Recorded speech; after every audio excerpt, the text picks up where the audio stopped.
say follow me.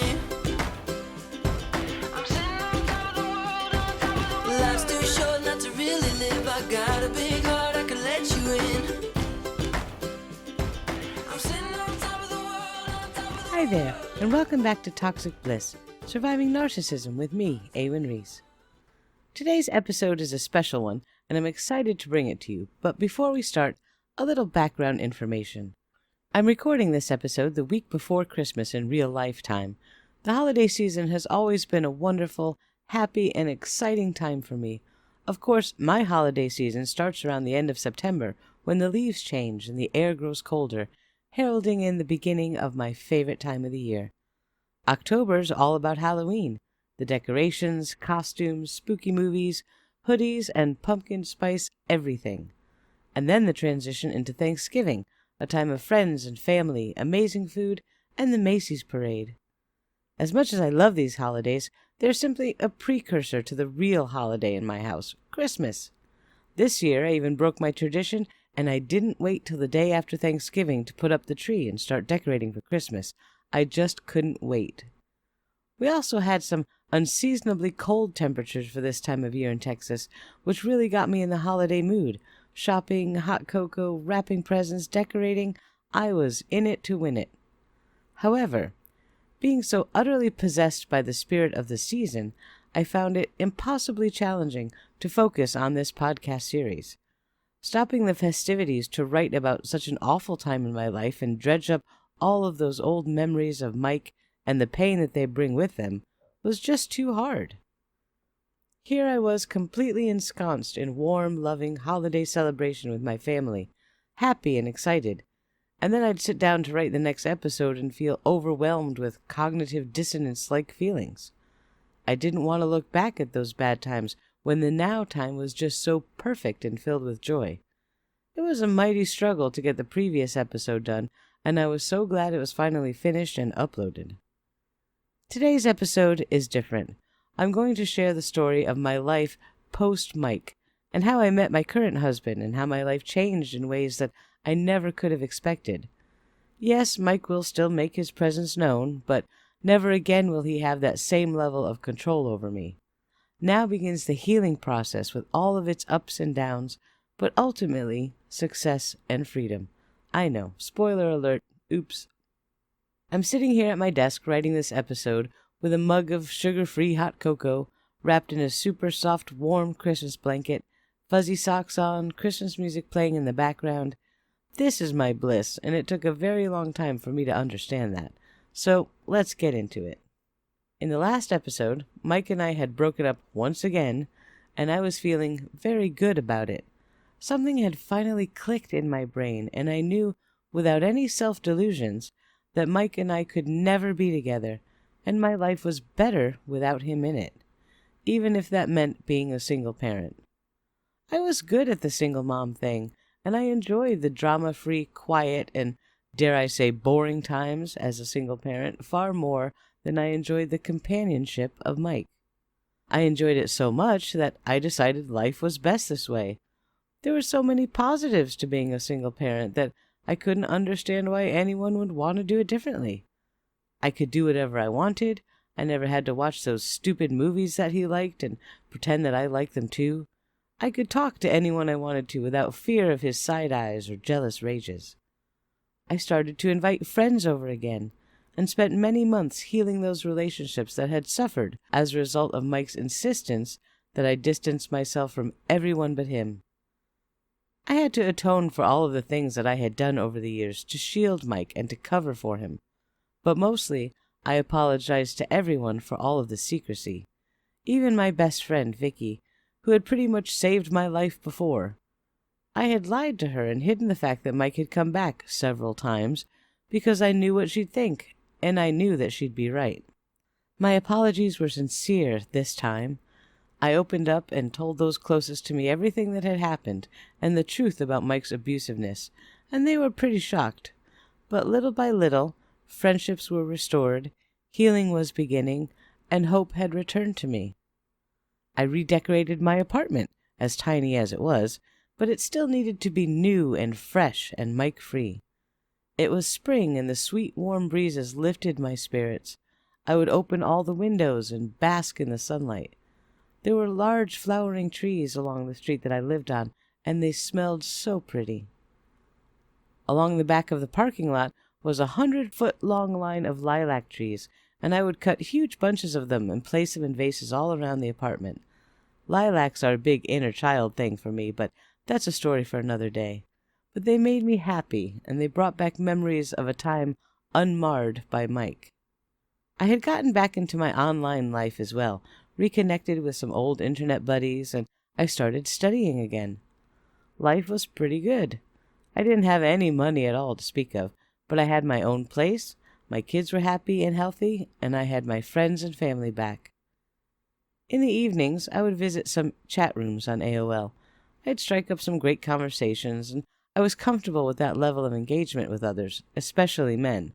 I didn't want to meet a new boyfriend or date anyone. I just wanted to have friends and chit-chat. I had met up with a guy that I had known online for many years. Wicked Galdash was his screen name, and we had been talking since the late 90s. Not flirting as such, but maybe a little. But he had known the whole story of Mike and knew him as Earth Peach from way back when. So I filled him in on the rest of the story, and we'd talk about everything under the sun. He was comfortable to interact with, and absolutely hilarious at times. In fact, Wicked Galdash and I had almost met in person back in 1999 when I had took a trip to Scotland.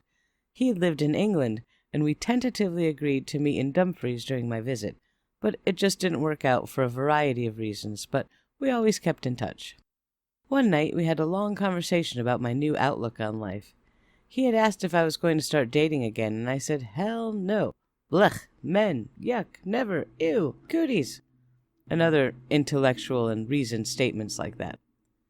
He said that I shouldn't close myself off to the possibilities. Not all men are like Mike, and that the universe would send me the right person when it was the right time. Yeah, maybe, I said reluctantly. In the meantime, I wasn't looking, and life was just fine by me. The next morning, I woke up to an email from him with just one word in the body of the text. It just said, lick. Now, that may sound strange, but at the time in AOL culture, the word lick was often used as a greeting or parting phrase for someone you liked a lot. I looked at that email, staring at that one word, and sighed deeply and said, "Ah, hell." I wrote him back a response, including a picture of a moth to a flame, and yelling at him for so deftly overcoming my new and clearly poorly built anti-male defense system. It had only been a few months since Mike left, and I certainly didn't think I wanted to even consider getting close to someone at that point. Yet I was suddenly filled with butterflies in my stomach and an eagerness to talk with Mr. Galdash again. Oh no, what was I thinking? Where was my resolve? How could one email wash all of that away? Ugh. That night, when he got home from work, we talked. For real. He called me from England, and although the connection wasn't so good and it was hard to understand his thick accent, I loved every second of our conversation. I learned a lot, too. Things I had never even suspected. Way back in 1999, when we were talking online, he was really eager to meet me on my trip to the UK. He was very interested in me in that way, but I really had no idea. I guess being blinded by Mike at the time, I was oblivious to other men in that way. He told me that he didn't pursue anything or tell me about his feelings because at the time he was married and had a young son, and he would never have considered leaving for another woman. But he never stopped wondering if maybe in the future that would change, once his son was grown and in college and established in his own life. Maybe, just maybe.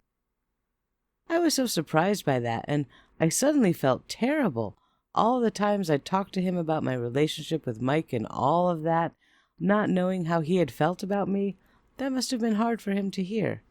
But he laughed and said not to even think about it. He was just happy that we'd kept talking all these years, and now I was free of Mike, and maybe things would take a turn in his favor. I'm going to pause here for a word from my sponsor, and when we come back, Mr. Monkey Wrench tries to mess up my plans. Welcome back.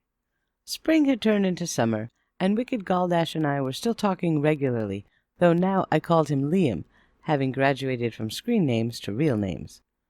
We would talk online and on the phone every other day without fail. I had noticed a few trigger moments, though, things he had said or done that reminded me of Mike's behavior. But we'd always talk it through, and I'd come to realize that although things on the surface may have had some resemblance to Mike, the intention behind it and the way Liam would deal with my reaction to it were light years apart. It seemed that I had some hang-ups after being with Mike for so long, and I'd have to work on that and not unintentionally drive someone away because of them. In the meantime, Mike showed up one afternoon. He was outside of the building waiting for me when I went to go to the store. I yelped when I saw him and quickly composed myself and asked what the hell he was doing there. He told me that the place he was staying at had no hot water and he was wondering if I'd let him grab a shower real quick. Maggie was spending the day with her grandparents, so I hesitantly said, "Well, okay, as long as you're quick about it." We went upstairs and I let him in to use the shower. We didn't talk much at all, and he went right into the bathroom and closed the door. I played with Mac, waiting for Mike to finish up and leave because I still had to go to the store. After a few minutes, Mike came out of the bathroom butt naked and toweled himself off. I rolled my eyes about as hard as anyone can roll their eyes and said, "Is there some reason you can't do that in the bathroom?"